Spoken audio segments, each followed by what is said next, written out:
മാന്യ പ്രേക്ഷകർക്ക് എൻ്റെ പ്രണാമം. കേരളത്തിൻ്റെ ശാസ്ത്ര പൈതൃകം അതറിയണമെങ്കിൽ ഒന്ന് പത്മനാഭസ്വാമി ക്ഷേത്രത്തിലേക്ക് പോകണം. പത്മനാഭനെ കാണാനായിട്ട് പോകരുത്, അക്കൂട്ടത്തിൽ അത് നടക്കട്ടെ.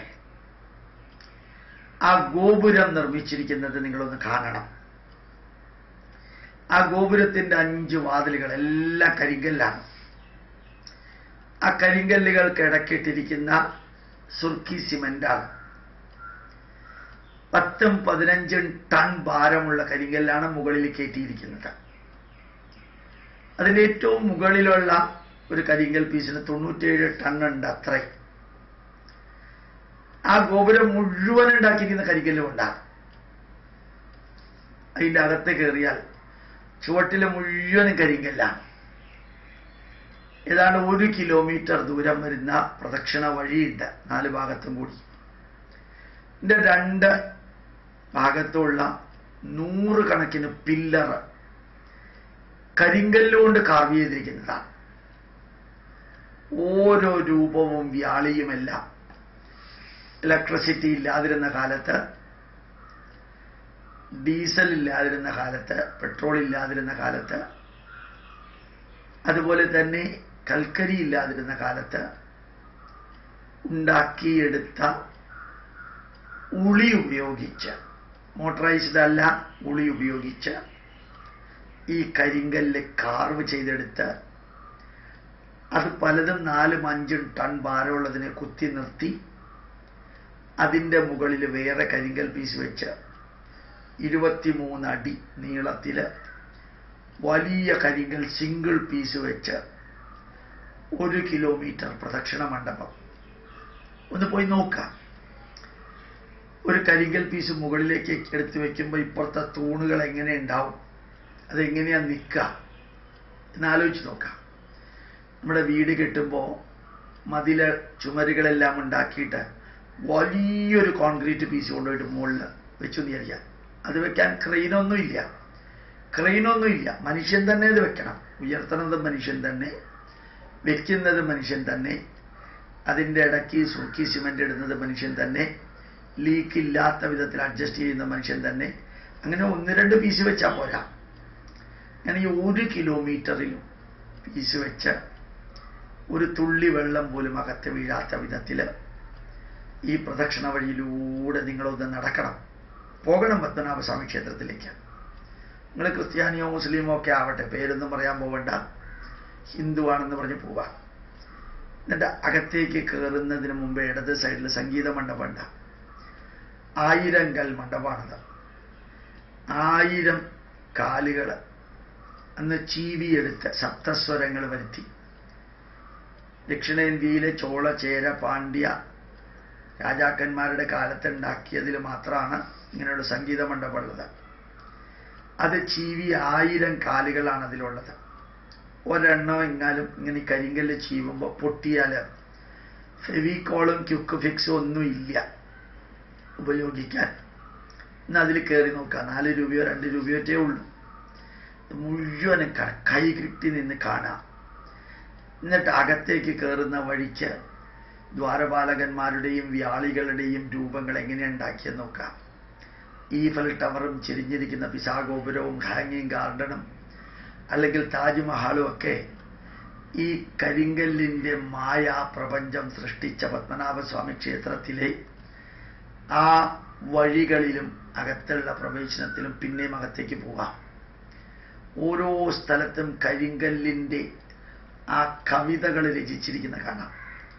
10.25 മീറ്റർ നീളം, 10.25 മീറ്റർ വീതി, 1.25 മീറ്റർ ഉയരമുള്ള ഒറ്റക്കൽ മണ്ഡപമുണ്ട്. അതൊന്ന് കണ്ടു നോക്കാം. 970 ടൺ ഭാരമുള്ള കരിങ്കല്ലാണ് ആ ഒറ്റക്കൽ മണ്ഡപത്തിൽ വെച്ചിരിക്കുന്നത്. പത്മനാഭസ്വാമി ക്ഷേത്രത്തിൻ്റെ അടുത്തൊന്നും കരിങ്കല്ല് കിട്ടാനില്ല. അത് കൊണ്ടുവന്നത് 10-16 കിലോമീറ്ററോ 12 കിലോമീറ്ററോ അപ്പുറത്തുള്ള തിരുമലയിൽ നിന്നാണ്. തിരുമലയ്ക്ക് ആ പേര് വരാൻ തന്നെ കാരണം തിരുവനന്തപുരത്തെ പത്മനാഭസ്വാമി ക്ഷേത്രം ഉണ്ടാക്കാനുള്ള കരിങ്കല്ല് കൊണ്ടുവന്ന മല, തിരുമല. അവിടെ നിന്ന് ഇത്രയും കല്ലുകൾ എങ്ങനെ ഇവിടം വരെ കൊണ്ടുവന്നു ഇത്ര 100 കണക്കിന് ടൺ ഭാരമുള്ള കരിങ്കല്ല് കൊണ്ടുവന്ന രീതി. അന്ന് ക്രെയിനില്ല, ലോറിയില്ല, മറ്റ് സംവിധാനങ്ങളില്ല, ഇതൊന്നുമില്ലാതെ അവർ കൊണ്ടുവന്നു. ആ വിഗ്രഹം ഉണ്ടാക്കി, ശ്രീകോവിലിനകത്ത് വിഗ്രഹം ഉണ്ടാക്കി പ്രതിഷ്ഠിച്ചു, ഉപദേവതാ പ്രതിഷ്ഠ നടത്തി. ഇതെല്ലാം കഴിഞ്ഞ് കുറേ കാലം, ഞാനൊരു 5 മണിക്കൂർ വേണമെങ്കിൽ പറയാം. പുറത്ത് വന്ന് ഗോപുര മതിൽ നോക്കാം, ഫോർട്ട്. ആ മതിലുകൾ എത്ര വലിയ കല്ലുകളാണ്, കറക്റ്റായിട്ട് ഇഷ്ടികയ്ക്ക് മുകളിൽ ഇഷ്ടിക വയ്ക്കുന്ന മാതിരി ഹ്യൂജ് കല്ലുകൾ, 4, 5, 6 ടൺ ഭാരമുള്ള കല്ലാണ് കോട്ടമതിലിൽ മുഴുവനും വെച്ചിരിക്കുന്നത്. ചുവട്ടിലത്തെ കല്ലിൽ പ്രൊജക്ഷൻ ഉണ്ടെങ്കിൽ, ആർച്ചുമാതിരി പ്രൊജക്ഷൻ ഉണ്ടെങ്കിൽ, മുകളിലത്തെ കല്ല് ആർച്ചിനെ ഉൾപ്പെടുത്തുന്ന രീതിയിലുള്ള സംവിധാനമാണ്. അനക്കാൻ പറ്റാത്ത വിധത്തിൽ ചെരിച്ചാണ് കോട്ടമതിൽ കെട്ടിയിരിക്കുന്നത്. നേരെയല്ല, ചെരിച്ച. ഇപ്പുറത്ത് നിന്ന് ജാം ചെയ്യാനായിട്ട് പീസുകൾ കരിങ്കല്ലിൻ്റെ കൊടുത്ത് മുറുക്കി വെച്ചിട്ടുണ്ട്. അത് കാരണം ഈ കരിങ്കല്ലിൻ്റെ കോട്ടമതിൽ ഇടത്തോട്ടോ വലത്തോട്ടോ പോവില്ല, മതിലിലെ കല്ലുകളുടെ ഇടത്തോട്ടോ വലത്തോട്ടോ പോവില്ല. അതങ്ങനെ തന്നെ നിൽക്കും. എത്ര നൂറ്റാണ്ടുകളായി നോക്കാം. ഇത് നിങ്ങൾ കാണണം. എന്തിനാ കാണണ്ടേ അറിയോ? നിങ്ങളുമായി ബന്ധപ്പെട്ട എല്ലാവരോടും ഇത് പറയണം. എണ്ണി എഴുതിയെടുക്കുന്ന വിധത്തിൽ ഇത് കണ്ട്, അതിനകത്ത് ഈ സ്വർണവും മരതകവും ഗോമേതകവും ഒക്കെ വെച്ചിരിക്കുന്ന അറകളുണ്ട് ഉള്ളിൽ. അവിടേക്കൊന്നും നമുക്ക് പോകാൻ പെർമിഷനില്ല. എന്നാലും പത്മനാഭനെ മാത്രം മനസ്സിൽ വെച്ചുകൊണ്ട് അമ്പലത്തിലേക്ക് പോകരുത്. കരിങ്കല്ല് മാത്രം മനസ്സിൽ വെച്ചുകൊണ്ട് അമ്പലത്തിലേക്ക് പോവാം. അതെല്ലാം കാണുന്ന കൂട്ടത്തിൽ പത്മനാഭനെയും കണ്ടിട്ട് വരിക. 2 പ്രാവശ്യമെങ്കിലും പോകണം. ആദ്യത്തെ പ്രാവശ്യം പോകുമ്പോൾ ഒന്നും ആവില്ല. 2ാമത്തെ പ്രാവശ്യം പോയിട്ട് വീണ്ടും ഒന്ന് കാണാം. എന്നിട്ടൊരു ദൗത്യമായിട്ട് ഏറ്റെടുക്കാം. പത്മനാഭസ്വാമി ക്ഷേത്രത്തിലെ സിവിൽ എഞ്ചിനീയറിംഗ് മാർവൽ. ഫോട്ടോ എടുക്കാനൊന്നും പെർമിഷനില്ല, അത് സാധിക്കില്ല. പക്ഷേ ഏത് സംവിധാനമാണോ സാധിക്കുക, എന്താണോ പറ്റുക, അതങ്ങ് ചെയ്യാം. എന്നിട്ട് കണ്ടത് കാണിപ്പിച്ച് ഈ ഭാരതത്തിൻ്റെ സിവിൽ എഞ്ചിനീയറിംഗ് പൈതൃകം, ഇന്ന് ലോക മഹാത്ഭുതങ്ങൾ എന്ന് പറയുന്ന ആ ചവറുകൂനയ്ക്ക് മുകളിൽ പത്മനാഭസ്വാമി ക്ഷേത്രം പോലെ ഒരെണ്ണം ഉണ്ടാക്കാൻ ഇന്ന് ലോകത്തിലെ എഞ്ചിനീയർമാർക്ക് സാധിക്കുമോ എന്നൊന്ന് നോക്കാം. ഓർമ്മിക്കുക, അന്ന് മോട്ടറൈസ്ഡ് ആയിട്ടുള്ള സിസ്റ്റങ്ങളൊന്നുമില്ല. ഗ്രൈൻഡ് ചെയ്യാനോ കട്ട് ചെയ്യാനോ ഉള്ള സിസ്റ്റങ്ങളൊന്നും ഇല്ലാതിരുന്ന കാലത്താണ് ഇതുണ്ടാക്കിയത്. ഇതിനേക്കാൾ 100 ഇരട്ടിയാണ് ശരിക്കും മുസ്ലിങ്ങൾ അടിച്ച് തകർത്ത കാഞ്ചീപുരത്തെ ക്ഷേത്രങ്ങൾ. ടിപ്പു സുൽത്താൻ ലോകം കണ്ടിട്ടുള്ളതിൽ വെച്ച് ഏറ്റവും ക്രൂരനും നീചനും നിന്ദ്യനുമായവൻ. ബ്രിട്ടീഷുകാർക്കെതിരെ പൊരുതി എന്നുള്ളത് കൊണ്ട് അയാൾ ദേശസ്നേഹിയൊന്നും ആവില്ല. ഹൈന്ദവ ജനതയ്ക്കെതിരെയും ടിപ്പുവിൻ്റെ പടയോട്ടത്തിലൂടെ നശിപ്പിച്ച ക്ഷേത്രങ്ങളുടെ ലിസ്റ്റിൻ്റെ കൂട്ടത്തിൽ ഇതൊക്കെ പെടും, എല്ലാം പെടും. ഒരുപക്ഷെ പാലക്കാട് കോട്ടമൈതാനിക്കകത്തൊരു ഹനുമാൻ കോവിൽ ഉണ്ടായിരുന്നത് ടിപ്പുവിൻ്റെ അനവധി ഭാര്യമാരിൽ 1-2 ഹിന്ദുക്കളായിരുന്നു. അത് മാത്രമായിരിക്കാം. ഇതെല്ലാം നോക്കണം. കുംഭകോണത്തെ ക്ഷേത്രം, ചിദംബരത്തിലെ ക്ഷേത്രം, ഇതെല്ലാം ഇന്റർനെറ്റിൽ മനസ്സിലാക്കാൻ സാധിക്കും. നേരിട്ട് പോകാൻ പറ്റിയില്ലെങ്കിലും അങ്ങനെയെങ്കിലും മനസ്സിലാക്കാം. ഭാരതത്തിലെ സിവിൽ എഞ്ചിനീയറിങ്ങിനെ കുറിച്ച് പഠിപ്പിക്കാം. സ്ലൈഡുകൾ ഉണ്ടാക്കാം, CD-കൾ ഉണ്ടാക്കാം, ഡൗൺലോഡ് ചെയ്തിട്ട് CD ഉണ്ടാക്കാം. കേച്ചേരിക്കടുത്തുള്ള ഇന്ത്യൻ ഇൻസ്റ്റിറ്റ്യൂട്ട് ഓഫ് സയന്റിഫിക് ഹെറിറ്റേജിൻ്റെ വലിയ സ്ഥാപനത്തിൽ ഇത് മുഴുവൻ ഫ്ലക്സിലടിച്ചു വെച്ചിട്ടുണ്ട്, ധന്യമായിട്ട് ഫ്ലക്സിലടിച്ചു വെച്ചിട്ടുണ്ട്. പറയാൻ ആഗ്രഹിച്ചത് ഒരു വിഷയമാണ് സിവിൽ എഞ്ചിനീയറിംഗ്.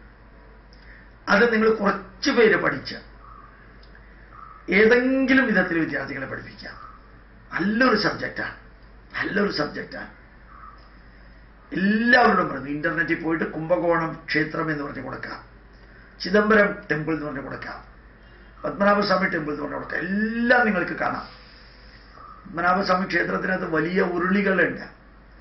അതിനകത്തെ ജോലിക്കാര് കള്ളന്മാരത് കൊണ്ടുപോകാതിരിക്കാൻ കാരണം അത് ആ ഗോപുരത്തിൽ കൂടെ പുറത്തേക്ക് പോവാത്തത് കൊണ്ടാണ്. അത്ര വലുതാ. അത്രയും കട്ടുമുടിച്ചിട്ടുണ്ട് അവിടുത്തെ ജോലിക്കാരിലും വളരെയധികം ആൾക്കാരാണ്. ആ ഉരുളിയൊക്കെ നിലത്ത് വെക്കണമെങ്കിൽ 2 ആനകൾ പിടിക്കണം. അതുകൊണ്ട് നിലത്ത് വെക്കാറില്ല. ആ കല്ലിന്റെ മുകളിൽ വെച്ച് തന്നെയാണ് അത് കഴുകുക. അങ്ങനെ 10, 100, 120 ഉരുളികളുണ്ട് അവിടെ. എങ്ങനെ ഇത് വാർത്തത്? മെറ്റലർജിക്കൽ മാർബൽ എല്ലാം നിങ്ങൾ കണ്ടിട്ട് വേണം. പുറത്ത് കാണാൻ സാധിക്കുന്നതാണ് പത്മനാഭസ്വാമി ക്ഷേത്രം. അതൊരു ദൗത്യമായിട്ട് ഏറ്റെടുക്കാം. നിങ്ങളുമായി ബന്ധപ്പെട്ടവർക്കൊക്കെ ഭാരതീയനായിട്ട് അഭിമാനിക്കാൻ പാകത്തിന് ഇതേപോലെയുള്ള ഉദാഹരണങ്ങൾ പറഞ്ഞു കൊടുക്കാം. പ്രണാമം, നമസ്കാരം.